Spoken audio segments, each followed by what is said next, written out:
When it's time to scale your business, it's time for Shopify. Get everything you need to grow the way you want. Like, all the way. Stack more sales with the best converting checkout on the planet. Track your cha-chings from every channel, right in one spot. And turn real-time reporting into big-time opportunities. Take your business to a whole new level. Switch to Shopify. Start your free trial today.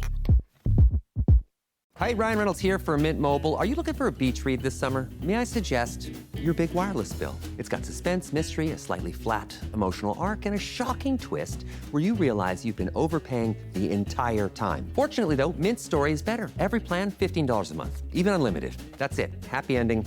Zero tears. Give it a try at mintmobile.com/switch. Upfront payment of $45 for 3 months, $90 for 6 months, or $180 for 12-month plan required. $15 per month equivalent. Taxes and fees extra. Initial plan term only. Greater than 50 gigabytes may slow when network is busy. See terms. Welcome to the Morning Five. I'm your host, Michael Ware, President and CEO of the Center for Christianity and Public Life. Today is Wednesday, July 29th. Let's begin with a passage from the 74th Psalm.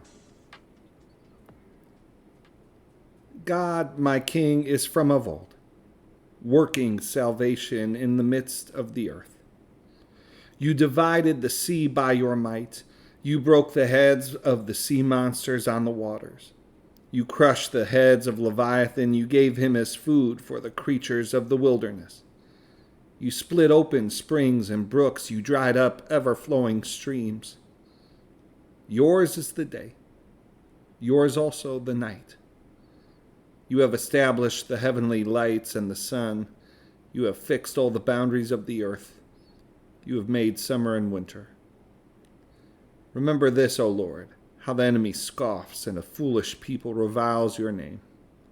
Do not deliver the soul of your dove to the wild beast. Do not forget the life of your poor forever. Have regard for the covenant, for the dark places of the land are full of the habitations of violence. Let not the downtrodden turn back in shame. Let the poor and needy praise your name. May God bless the reading of his word. Well, friends, thanks for joining us today. Let's catch up on the news together. It's been a busy 24 hours. First, for today's updates, a bipartisan group of senators said yesterday that they have reached an agreement on a bill to sanction countries doing business with Russia as a way to punish Russia and its allies for the ongoing war in Ukraine.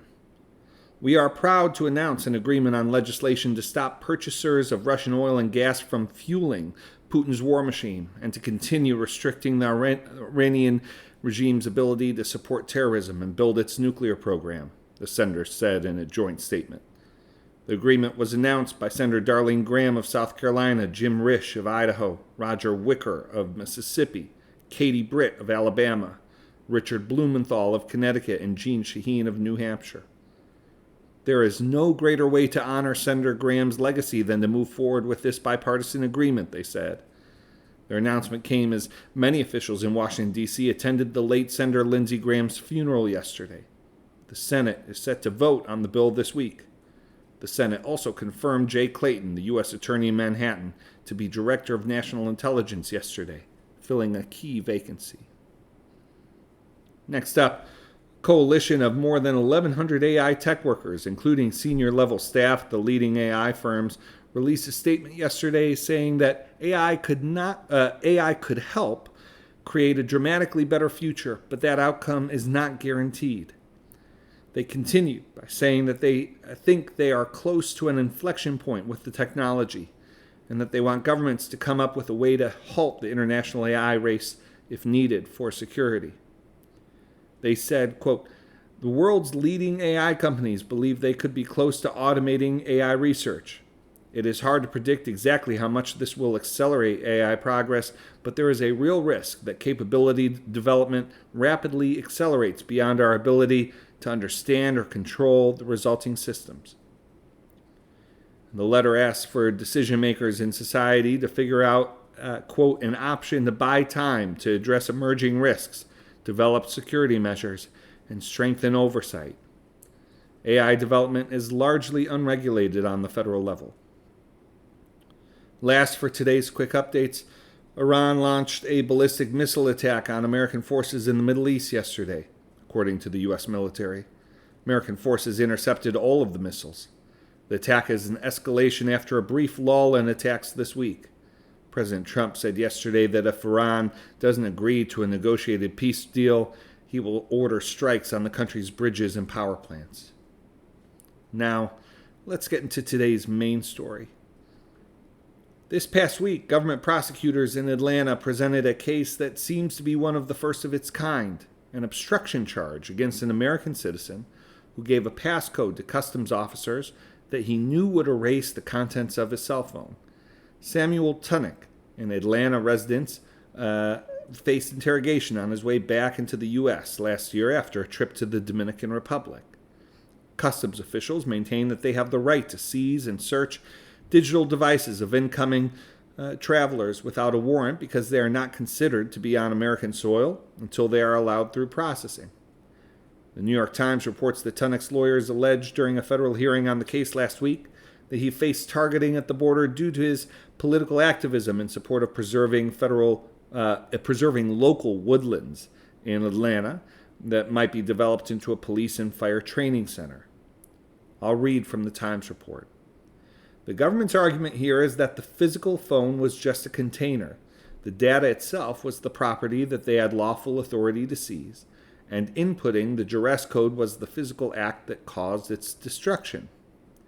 The statute says explicitly it has to be for the purpose of preventing or impairing the government's lawful authority, said Daniel Rickman, a law professor at Columbia University and a former prosecutor in the U.S. Attorney's Office. The key is he gave the code to the government knowing that the entry of this code would erase the evidence. That it was a border search is central to both the government's prosecution and the defense's legal challenge. Now, the felony that Tunnick is facing comes with a penalty of up to 5 years in prison. It makes it illegal to destroy evidence or transfer assets to prevent law enforcement from seizing them. The case tests whether digital data in this particular scenario in a border processing center is subject to warrantless searches.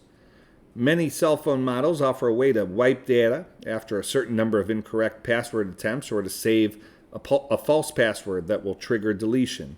Tunnick used Graphene OS, a system that works with Android phones. Prosecutors did not share details on what the original investigation was about.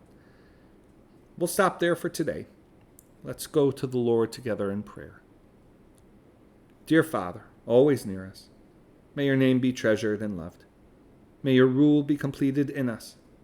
May your will be done here on earth in just the way it is done in heaven.